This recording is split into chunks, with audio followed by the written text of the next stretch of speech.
नमस्कार, जल टीवी के उत्तराखंड के इस खास बुलेटिन में एक बार फिर से आप सभी का बहुत स्वागत है। मैं हूं आपके साथ प्रियंका तिवारी। खबरों को विस्तार से जानेंगे, लेकिन उससे पहले एक नजर हेडलाइंस पर। सीएम धामी ने कार्बेट टाइगर रिजर्व में किया पौधरोपण, भीला और तराई जोन का किया भ्रमण, कहा वन और जीव हमारी अमूल्य धरोहर।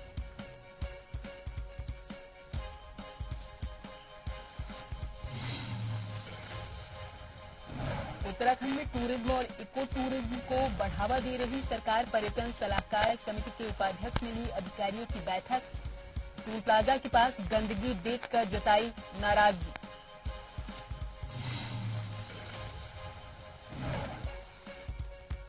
डोईवाला के क्रेशर में नाबालिग के फांसी लगाने का मामला, पुलिस 4 युवकों को हिरासत में लेकर पूछताछ में जुटी। सीसीटीवी फुटेज की गहनता से जांच जारी।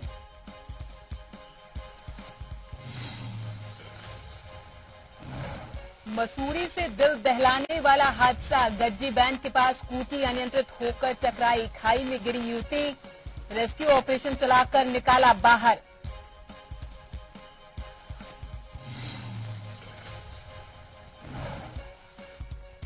और उत्तराखंड के 4 जिलों में आज बारिश की चेतावनी, गरज चमक के साथ बिजली गिरने का भी अलर्ट।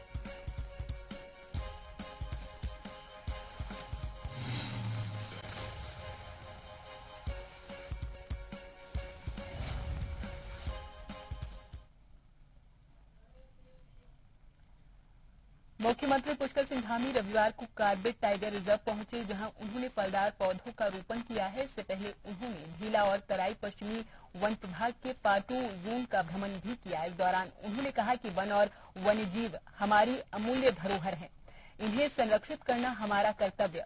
ये पर्यटन की रीढ़ है और इससे बड़े पैमाने पर रोजगार भी सृजित हो रहा। वहीं उन्होंने कहा कि प्रदेश के सभी 40 डिवीजनों में फलदार पौधे का रोपण किया जाएगा, ताकि मानव वन्य जीव संघर्ष की घटनाओं को कम किया जा सके।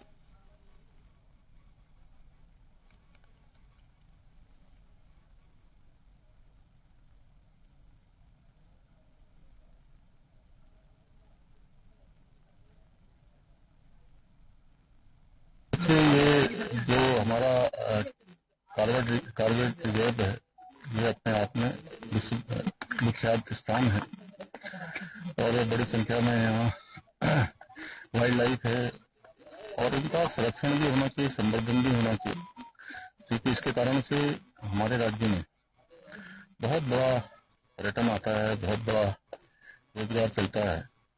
इसके लिए हमने एक इकोसिस्टम यहाँ बना रहे और ह्यूमन वाइल्ड लाइफ जो कॉन्फ्लिक्ट है, उसके कारण से मानव वन्य जीव संघर्ष अक्सर हम लोगों के लिए बड़ी चुनौती होता है। तो आज हमने प्रयास किया है कि जो राज्य के अंदर 40 डिवीजन है हमारे फॉरेस्ट विभाग के 40 डिवीजन, उन 40 के 40 डिवीजनों में हम फलदार पेड़ लगाएंगे। जैसे एक पेड़ माँ के नाम, हमारे प्रधानमंत्री जी का जो आह्वान है पूरे देश के लिए, मैंने भी अपनी माँ के नाम से यहाँ भी पेड़ लगाया है।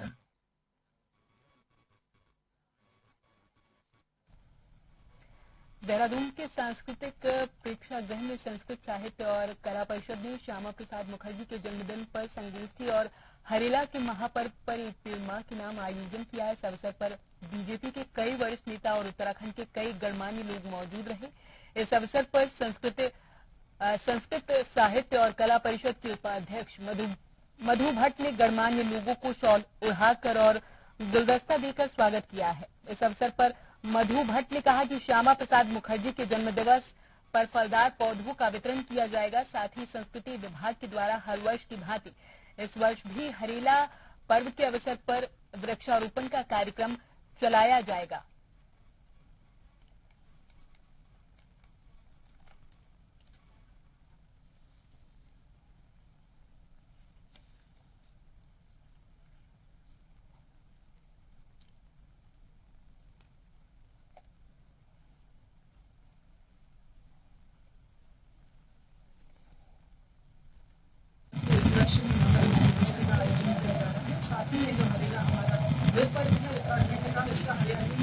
हरेला महोत्सव हम लोग मना रहे हैं और इसमें फलदार पौधों का वितरण किया जाएगा और बहुत सारी संस्थाएं जो भी हमारे साथ जुड़ी हुई है सभी संस्थाएं जो यहाँ से पौधे लेकर जाएंगी वो अपने पिंडों में और विभिन्न मतलब जो जहाँ खाली स्थान है वहाँ पर उन पौधों का रोपण किया जाएगा। इस प्रकार से पूरे वर्ष भर हमारा चलने वाला जो है हरेगा महापर्व है। पिछली बार भी हमने जो पौधे लगाए थे इस बार वो फल भी देने लगे हैं। उम्मीद है इस बार हाइब्रिड पौधे आए हैं तो जरूर बिल्कुल ये पंजाब उत्तराखंड का एक अलग नाम होगा जो जिसमें कि हरियाली जिस प्रकार से हमारे पूरे उत्तराखंड की एक देवभूमि की पहचान है। आने वाले समय में ये फलदार जो है फलों के रूप में भी ये राज्य जाना जाएगा। राज्य निर्वाचन आयोग ने सभी निर्वाचन अधिकारियों को वैकल्पिक व्यवस्था बनाने के निर्देश दिए। राज्य निर्वाचन अधिकारी सुशील कुमार का कहना है कि जिस प्रकार से मौसम का मिजाज बना हुआ है ऐसे में पोलिंग सेंटर तक सभी पोलिंग पार्टियों को पहुंचाने के लिए वैकल्पिक व्यवस्था का भी इंतजाम किया जाना चाहिए। उनका कहना है कि इसके लिए मुख्य सचिव के साथ ही एक महत्वपूर्ण बैठक हो चुकी है। आपको बता दें कि प्रदेश में पहले चरण के लिए 24 जुलाई को मतदान होना है जबकि 28 जुलाई को दूसरे चरण के लिए मतदान होगा।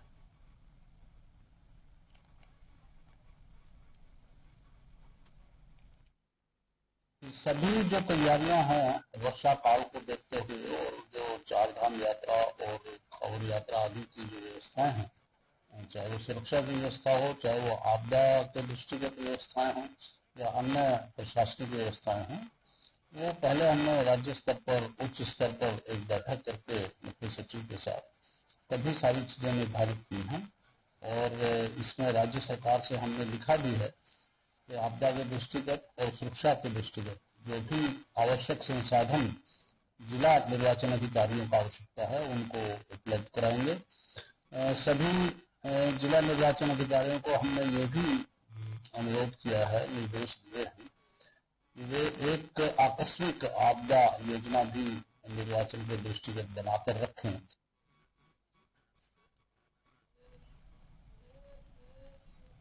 देहरादून के मालसी क्षेत्र में पुल की हालत बेहद खराब हो चुकी।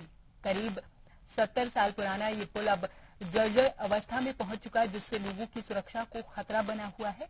कैबिनेट मंत्री गणेश जोशी ने स्वयं मौके पर पहुंचकर स्थिति का जायजा लिया है और अधिकारियों को निर्देश भी दिए कि पुल की तत्काल मरम्मत कराई जाए ताकि महाराष्ट्र जैसी कोई बड़ी दुर्घटना यहां पर न हो। साथ ही मंत्री ने नए डबल लेन पुल के लिए डीपीआर तैयार करने को भी कहा जिसकी स्वीकृति के बाद शीघ्र लागत निर्धारित करके निर्माण शुरू कराया जाएगा। मंत्री ने कहा कि जनता की जानमाल की सुरक्षा राज्य सरकार की सर्वोच्च प्राथमिकता है।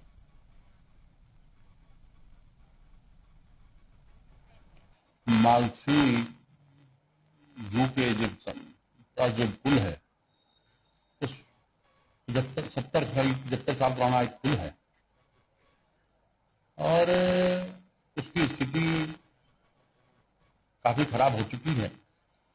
और अब जब क्षतिग्रस्त हुआ तो मैं खुद मौके पर गया था। भविष्य में कोई ऐसी दुर्घटना न हो जैसी महाराष्ट्र में हुई थी और लोगों की जान माल की हानि हो।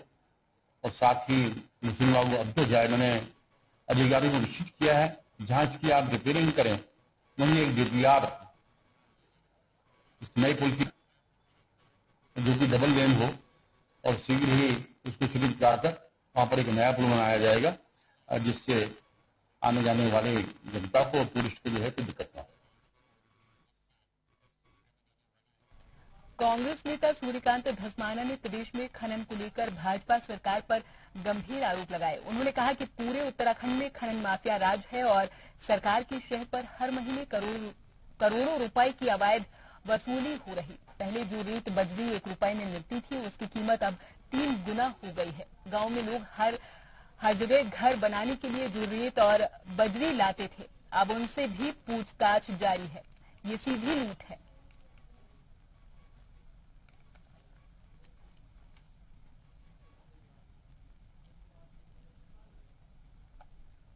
आ रहा है कि प्रदेश की जनता क्या खून चूस रही है। सरकार रेता बजरी तमाम पोर्शन गिट्टी जितना भी पत्थर सारा सामान जो 1 रुपए में आता था वो 3 रुपए में आ रहा है। 3 गुना रॉयल्टी इस समय प्रदेश में लूट मची है। छोटे छोटे लोग जो छोटे छोटे नालों से छोटे छोटे नदियों से गांव के लोग स्थानीय लोग अपना घर का निर्माण करते थे, बैलगाड़ी में, घोड़े में, खच्चर में रेता बजरी गिर जाते थे सामान, उनसे भी जो माफिया तंत्र जिसके हाथ में पूरा उत्तराखंड का खनन दे दिया है भारतीय जनता पार्टी की सरकार ने, तो राजस्व तो 3 गुना आएगा ही, कई गुना आएगा। आप 1 रुपए की चीज 3 रुपए में बेचेंगे। सारे प्रदेश के अंदर इस समय खनन माफिया जिस प्रकार से काम कर रहा है, पूरे राज्य में करोड़ों करोड़ों रुपए का, कई सौ करोड़ रुपए का हर महीने अवैध वसूली खनन के नाम पर होगी। भारतीय जनसंघ के संस्थापक श्यामा प्रसाद मुखर्जी को उनके जन्मदिन पर श्रद्धांजलि दी गई है और कहा कि उन्होंने राष्ट्र प्रथम की भावना को जगाया और भारत की एकता के लिए लड़ाई लड़ी है।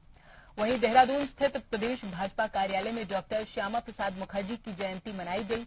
इस अवसर पर प्रदेशाध्यक्ष महेंद्र भट्ट सहित भाजपा नेताओं ने डॉक्टर श्यामा प्रसाद मुखर्जी के फोटो पर माल्यार्पण किया है और उन्हें भावभीनी श्रद्धांजलि दी।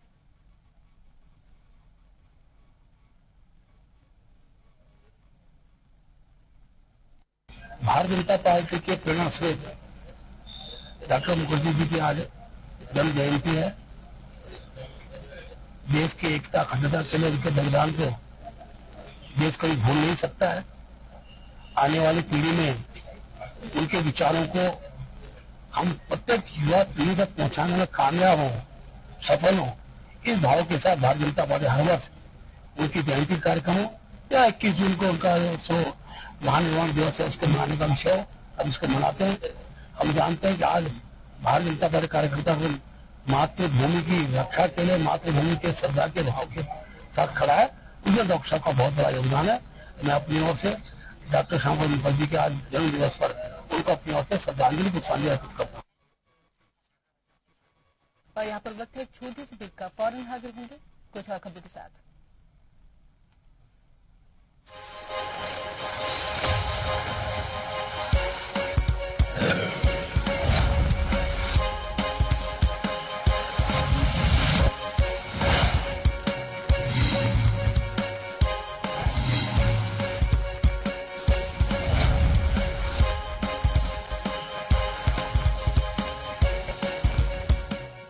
कार्यकर्ताओं ने जनसंघ के संस्थापक डॉक्टर श्यामा प्रसाद मुखर्जी की जन्म जयंती को काफी धूमधाम से मनाया है। रविवार को भाजपा नगर मंडल के अध्यक्ष गिरीश कुंवर की अध्यक्षता में एनेक्सी भवन लोहाघाट में हुए कार्यक्रम में भाजपा कार्यकर्ताओं ने डॉक्टर श्यामा प्रसाद मुखर्जी के चित्र पर पुष्प अर्पित कर उन्हें याद किया है। नगर मंडल अध्यक्ष गिरीश कुंवर और भाजपा कार्यकर्ताओं ने कहा कि डॉक्टर मुखर्जी एक सच्चे देशभक्त थे। 6 जुलाई 1901 को उनका जन्म कोलकाता में हुआ था और कहा कि जनसंघ के संस्थापक श्यामा प्रसाद मुखर्जी ने सबसे पहले एक निशान एक विधान का नारा दिया था। कश्मीर से धारा 370 हटाने के नारे को बुलंद किया था। आज डॉक्टर मुखर्जी के चिन्हों पर चलकर भाजपा विश्व की सबसे बड़ी पार्टी बन चुकी है। एक देश, दो निशान, दो विधान, दो प्रधान का ये जो नारा दिया था डॉक्टर श्यामा प्रसाद मुखर्जी, आज उनका जन्म दिवस पूरे धूमधाम से भाजपा कार्यकर्ताओं ने यहाँ पर मनाया गया। धारा 370 की जिन्होंने अलग जगाई थी और जिसका आज जीता जागता उदाहरण है, जो धारा 370 जम्मू कश्मीर से हटाई थी, ये उन्हीं का नारा था। तो बड़े उत्साह से जिन्होंने पूरे देश को राष्ट्रवाद, एकात्मवाद का जो पहल की थी पूरे देश में, आज जिसकी बदौलत भारतीय जनता पार्टी आज यहाँ पर खड़ी है। जनसंघ के संस्थापक ऐसे हमारे डॉक्टर श्यामा प्रसाद मुखर्जी का पूरे धूमधाम से हम सभी कार्यकर्ताओं ने जन्म दिवस मनाया। श्यामा प्रसाद मुखर्जी हमारे भाजपा के ही नहीं, देश के आदर्श रहे हैं। उन्होंने एक देश, एक विधान, एक संविधान के लिए अपनी जान न्यौछावर की। आज उन्हीं के जन्म जयंती के अवसर पर हमने उनके चित्र पर माल्यार्पण किया और उनको श्रद्धांजलि अर्पित किए और उनसे हमने सीख लिया। सारे भाजपा के कार्यकर्ताओं ने सीख ले रखी है कि भाई राष्ट्र के लिए जीना है पहले, फिर आप अपने व्यक्तिगत जीवन में जो भी कर सकते हैं उसके लिए प्रयास हो, लेकिन राष्ट्र प्रथम। और हमने सत्संग करते हुए उनको श्रद्धांजलि और नमन करते हैं। सभी देशवासियों को श्यामा प्रसाद मुखर्जी की जन्म जयंती के उपलक्ष्य में बधाई देते हैं। उत्तराखंड के सरकारी स्कूलों में घटती स्टूडेंट की संख्या और बढ़ता सरकारी बजट एक पहेली बन गया है, जिस पर विपक्षी दल भी सवालिया निशान उठा रहे। ऐसे में भाजपा प्रदेश संगठन भी इस बात से सहमत नजर आ रहा कि आज प्रदेश में सरकारी स्कूलों की स्थिति अच्छी नहीं है। शिक्षा व्यवस्था को सुदृढ़ करने के लिए सरकारी स्कूलों पर खास ध्यान देने की जरूरत अब महसूस होने लगी है। बीजेपी के प्रदेश महामंत्री आदित्य कोठारी का इस पर कहना है कि उन्होंने खुद शिक्षा मंत्री से इस बारे में बातचीत की है और इसको लेकर कोई ठोस कार्य योजना बनाने की भी बात कही है। ऐसे में सरकार के लिए भी एक चुनौती है कि भारी भरकम बजट खर्च होने के बाद भी आखिर सरकारी स्कूल बदहाल होते क्यों नजर आ रहे।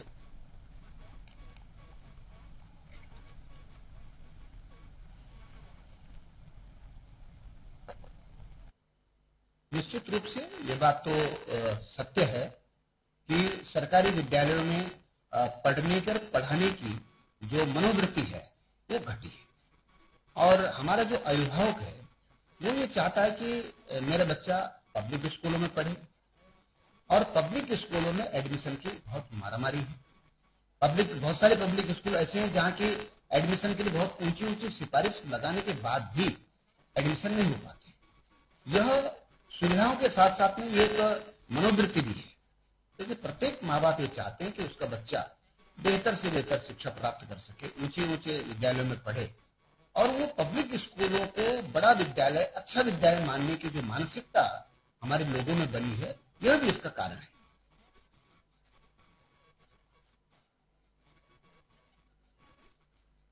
और मुस्लिम समुदाय खासतौर पर शिया और सुन्नी इस दौरान शोक मनाते हैं।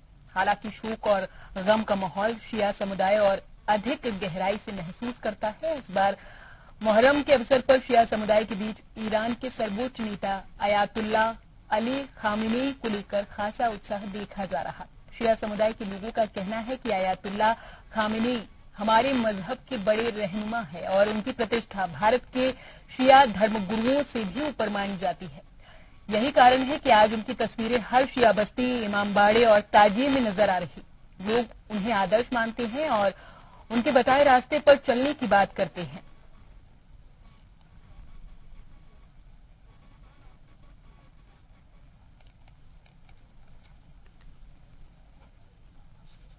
देखिएगा, ये हमारे आयतुल्लाह खामेनी साहब जो ईरान के राष्ट्रपति हैं और ये हमारे धर्मगुरु भी हैं और हम इन लोगों के इनके ही दिशा निर्देश पर चलेंगे, क्योंकि ये हक के साथ में हैं।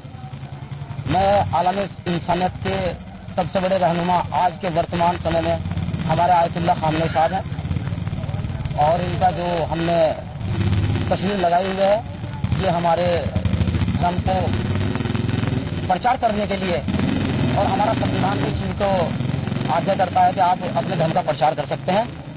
इसलिए हम इनके दिशा निर्देश और इनके बताए हुए शब्दों पे चलेंगे।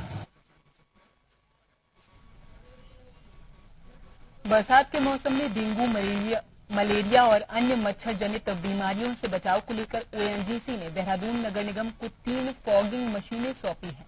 इन मशीनों की मदद से शहर के विभिन्न क्षेत्रों में एंटी लार्वा केमिकल और फॉगिंग का छिड़काव किया जाएगा। देहरादून की मेयर सौरभ थपलियाल ने कहा कि इससे बीमारियों की रोकथाम में बड़ी मदद मिलेगी और शहरवासियों को राहत भी मिलेगी। उन्होंने ओएनजीसी का आभार जताया है।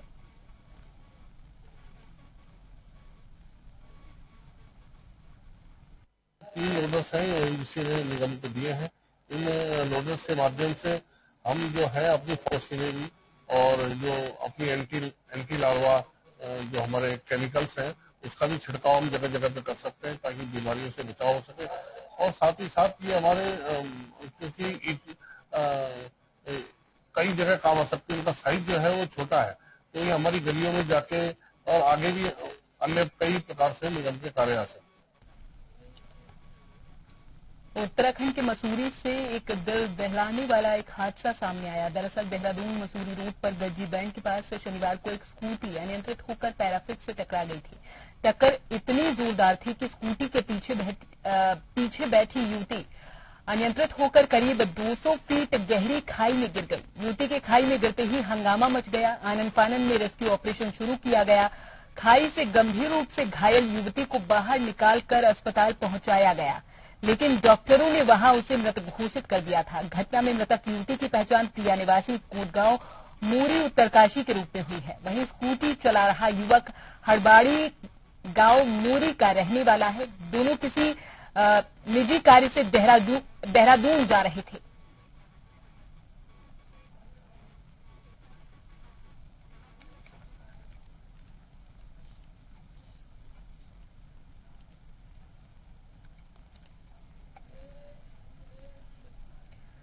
रुड़की की मंगलौर कोतवाली क्षेत्र में पीरपुरा गांव के पास हरिद्वार से जल लेकर अपने लक्ष्य की ओर बढ़ रहे कुछ कांवड़ियों ने कार सवार एक विशेष समुदाय पर कांवड़ को टक्कर मारने का आरोप लगाया और जमकर मारपीट की है। इन कांवड़ियों के द्वारा सड़क पर विशेष समुदाय के साथ मारपीट करते हुए खुलेआम तांडव मचाया गया। इसके साथ ही कांवड़ियों के द्वारा विशेष समुदाय की कार में भी जबरदस्त तोड़फोड़ की गई है, जिसके बाद मंगलौर कोतवाली पर दोनों पक्षों के द्वारा जमकर हंगामा भी किया गया। कांवड़ियों के तांडव का सोशल मीडिया पर एक वीडियो भी वायरल हुआ। मंगलौर कोतवाली के प्रभारी शांति कुमार गंगवार ने बातचीत में बताया कि कांवड़ खंडित करने का आरोप लगाकर मारपीट हुई है। फिलहाल दोनों पक्षों के बीच समझौता हो गया है और दोनों पक्ष अपने अपने लक्ष्य की ओर बढ़ गए हैं।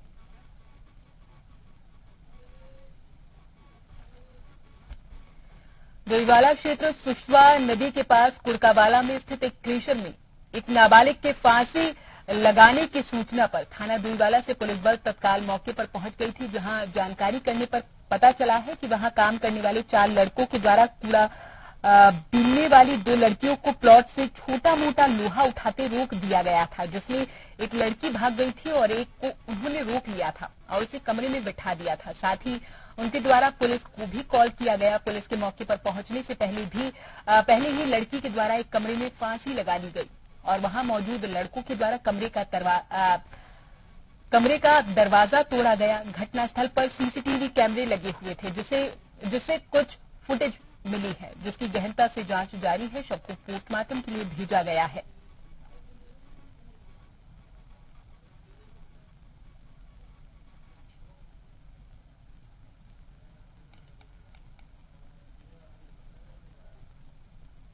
हमारे बच्चे के पता करके पता भी नहीं चलने दे रहे। पुलिस वाले के देखा बड़ा दिया सारे पुलिस वाले भी बता रहे हैं जब बच्चे का है नहीं, हमने सब पता कर ऐसे करने पर बंद होना चाहिए, फांसी होना चाहिए। बालिका के परिजनों को सूचित करने के पश्चात इसका पंचायतनामा भर दिया गया है और कल डॉक्टर के पैनल द्वारा बालिका का पोस्टमार्टम कराया जाएगा, जिसमें की स्थिति पूरी तरह से स्पष्ट हो जाएगी। अभी हमें कोई तहरीर प्राप्त नहीं हुई है। तहरीर प्राप्त होने के बाद FIR दर्ज कर आगे की कार्रवाई की जाएगी। उत्तराखंड में टूरिज्म और इको टूरिज्म को बढ़ावा देने के लिए राज्य सरकार प्रयासरत है। पर्यटन सलाहकार समिति के उपाध्यक्ष राज्य मंत्री ओम प्रकाश जमदग्नि देहरादून पहुंचे और वन विभाग उत्तराखंड अधिकारियों के साथ एक खास बैठक करके ऑपरेशन के सुझाव मांगे हैं। पर्यटन सलाहकार परिषद के उपाध्यक्ष राज्य मंत्री ओम प्रकाश जमदग्नि इन दिनों उत्तराखंड के दौरे पर हैं। इसी कड़ी में आज वो देहरादून वन विभाग के साथ खास बैठक करने के लिए पहुंचे हुए थे। विभाग के साथ हुई इस बैठक में इको टूरिज्म संभावनाओं पर विस्तार से चर्चा हुई है। इस दौरान इको टूरिज्म को बढ़ावा देने के लिए कई सुझाव भी दिए गए। राज्य मंत्री ओम प्रकाश जमदग्नि ने कहा कि मुख्यमंत्री धामी के नेतृत्व में राज्य विकास की ओर बढ़ रहा और इसी कड़ी में इको टूरिज्म को और मजबूत किया जा रहा।